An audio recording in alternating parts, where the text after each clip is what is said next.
kita lihat Allah telah mengambil Nabi Ibrahim itu sebagai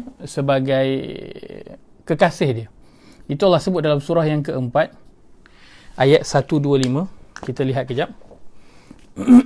Surah yang keempat, ayat 125.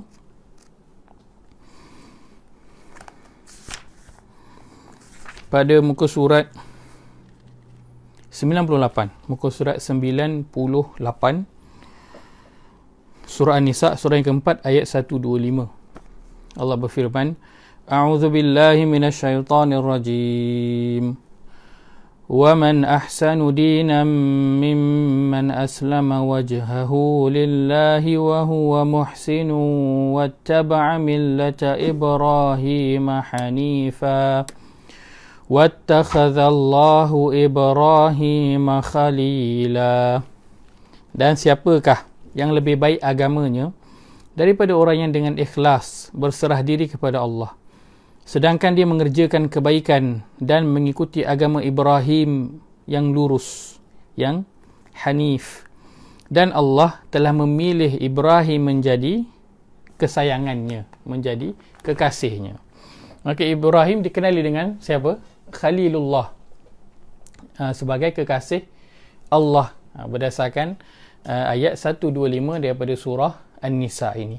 Maka nak mencapai kepada tahap itu, maka sudah semestinya Nabi Ibrahim ini adalah seorang hamba yang special, yang istimewa di mata Allah Azza wa Jalla.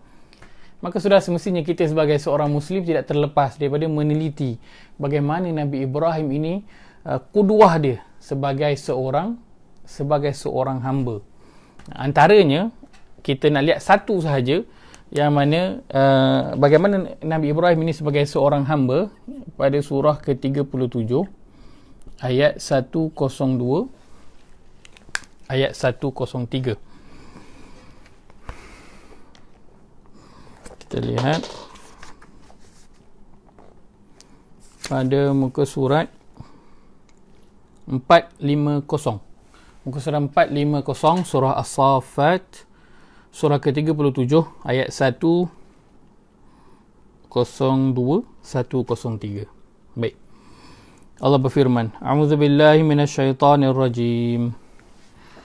فلما بلغ معه السعي قال يا بني إني أرى في المنام أني أذبحك فانظر ماذا ترى قال يا أبت افعل ما تؤمر ستجدني إن شاء الله من الصابرين فلما أسلما وتله للجبين.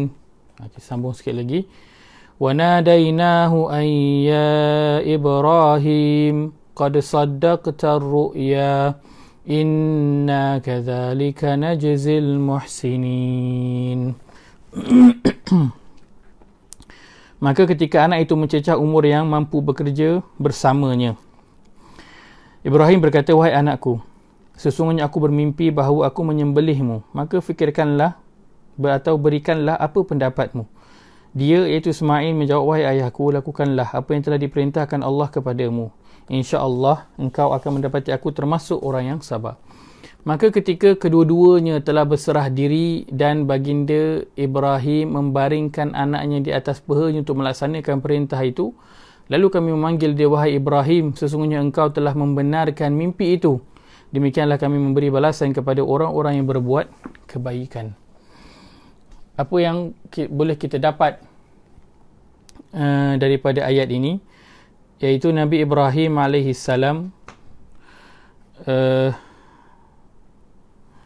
kita tahu bahawa Nabi Ibrahim ini berapa lama dia nak dapat anak itu, pada umur berapa Nabi Ibrahim dapat anak, kan?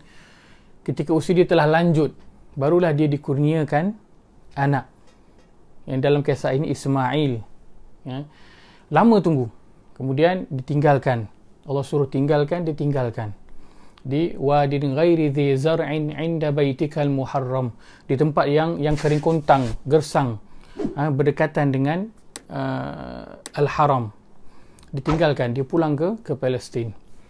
Setelah berapa lama dia kembali menemui dengan isteri dan juga anak dia, tiba-tiba Allah suruh dia sembelih anak dia. Kan? Satu suruhan yang kalau dilihat pada zahir dan ikut logik kita, nampak macam satu suruhan yang zalim, kan? Dan sangat berat, kan? Bayangkan anak tu dah lah nak dapat susah, kan? Lama tunggu dapat anak, kena tinggal pula anak tu. Bila jumpa lagi sekali, nak kena sembelih pula anak tu bila dah besar, kan? Belum sempat lagi nak spend masa dengan anak tu, kan? Nak berbonding-bonding dengan anak tu, tak sempat, Allah suruh sembelih. Tetapi bagaimana qudwah Nabi Ibrahim sebagai hamba? Dia aslama, dia berserah diri bulat-bulat ikut perintah Allah Azza wa Jalla. Tidak ada banyak soal, tidak mempersoalkan walaupun sedikit pun perintah Allah Azza wa Jalla itu. Tak ada pun macam, ya Allah, boleh tak nanti bila anak tu dah besar sikit, bila aku dah lama sikit spend time dengan dia, ataupun boleh tak bagi suruhan yang lain, sembelih benda lain ke? Tak. Allah perintahkan untuk sembelih anak dia. Nabi Ibrahim berserah diri, ikut, tunduk, patuh, aslam.